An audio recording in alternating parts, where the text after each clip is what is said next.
How's it going, everybody? Welcome to the 1IQ Sports Talk YouTube channel. Brendan and Sterling coming at you for week number 6, our Thursday night game prediction. And this week, we have a divisional matchup where we have the 49ers taking on the Seattle Seahawks.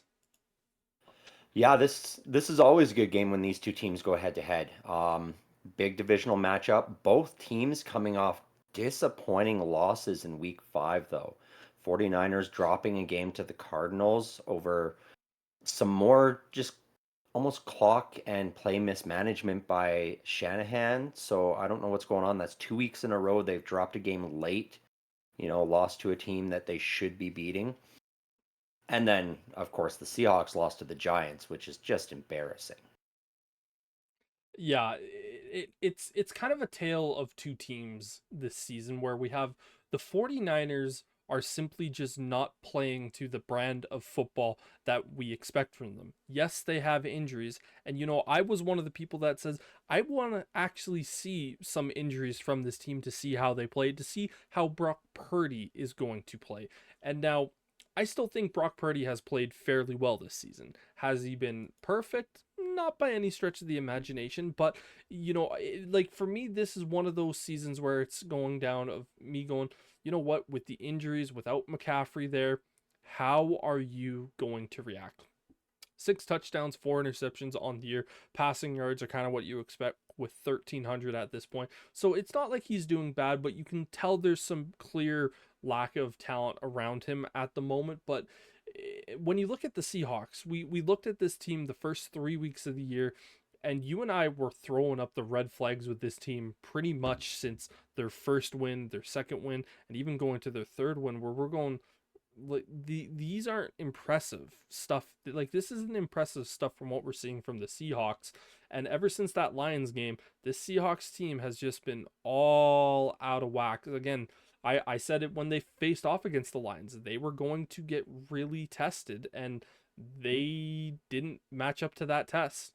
And then to fall to the Giants of all teams, and just to do it in such a piss poor manner. Again, just looking at this game, it was 29-20.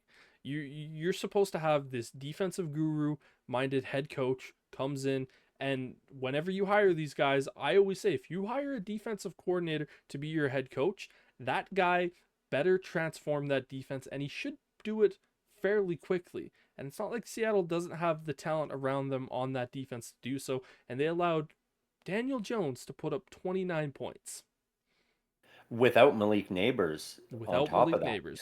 like absolutely crazy. I know there are a lot of injuries, especially in the front seven for the Seahawks right now. They're really struggling on their D line, and so that doesn't help. Missing 3 or 4 guys, that is unfortunate. But letting the Giants run away with it the way they did, they started to come back a little bit, but then the Giants blocked a kick and they were off to the races, and that was the end of the game. Yeah. I also look at this Seattle Seahawks team going, a lot of the Seahawks fans were going, oh, thank God we don't have Waldron as our play caller anymore because the offense can finally open up. It's not like this offense has been spectacular this year.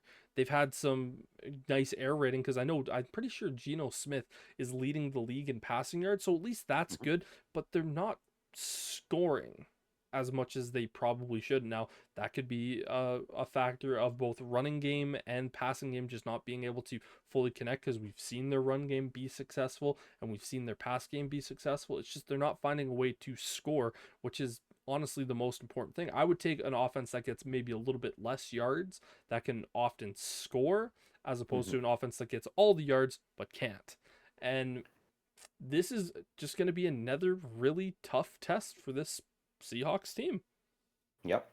Well, and it's gonna be a bit of a test for the 49ers too. I waffled on this game because it is in Seattle, and it is always hard to go into Seattle and play, especially during prime time. That crowd gets loud, and that's a little concerning. As I said, against the Rams, 49ers were in the driver's seat and they managed to fumble it to the point where the Rams pulled out a win. And then the exact same thing happened against the Cardinals. Both, again, divisional matchups. So you lost two key division games in the final minutes by bad decision making on your coaching staff's part. And that is a big concern because you're now sitting 0-2 in the division. You drop this one, you're 0-3 already. You've dropped three of your six division games already. And this is from a team that a lot were expecting to at least have a shot and battle to get to that Super Bowl from the NFC. Now, you're looking at the NFC going, man, it's not the 49ers aren't a team that's are really going to necessarily be there come January. And so, I don't know, I went back and forth. Ultimately, I almost landed on the Seahawks, but I just have a little bit more faith in the talent that is in San Francisco. And I feel like Shanahan won't make the same mistake three times, hopefully. Yeah, I know what you mean in this one. This one was not necessarily the quickest situation of where you look at this and just immediately write a team down and go like that's the team that I'm picking. You kind of have to rack your brain around it. For me, I don't necessarily think it was that tough of a pick. I have a lot more faith in what Shanahan and the 49ers can do. And again, even the best coaches, Andy Reid, he'll make bad calls from time to time. And, Yep. it's almost like a hitter in baseball of just trying to get out of that funk. And I just haven't necessarily been impressed with Seattle this year, and I trust the defense and the Mhm. offense of the 49ers just that little bit more. So for me, it wasn't an instant Seattle, but it also wasn't a tough decision for me. Yeah, the only reason I waffled was because it's in Seattle. Yeah, If this matchup was in San Francisco, I wouldn't have gone back and forth and gone, who's going to win? It would have been 49ers all the way. It's totally. just because it's in It Seattle that that sort of 12th had me man really hesitate gets that and go, tough. well, this team does special things at home. They're one Mhm. of those teams that they just play so much better at home than they do on the road. Yeah. The plus minus is the 49ers minus 3.5 points in this game. Yeah. Well, ultimately, I think, as I said, I waffle, but I'm going to land on the San Francisco 49ers for the money line here. These are always close matchups. Look at how the last two division matchups for the 49ers went. I think the Seahawks will give them a fight and they will cover that spread and keep it within probably 2 points.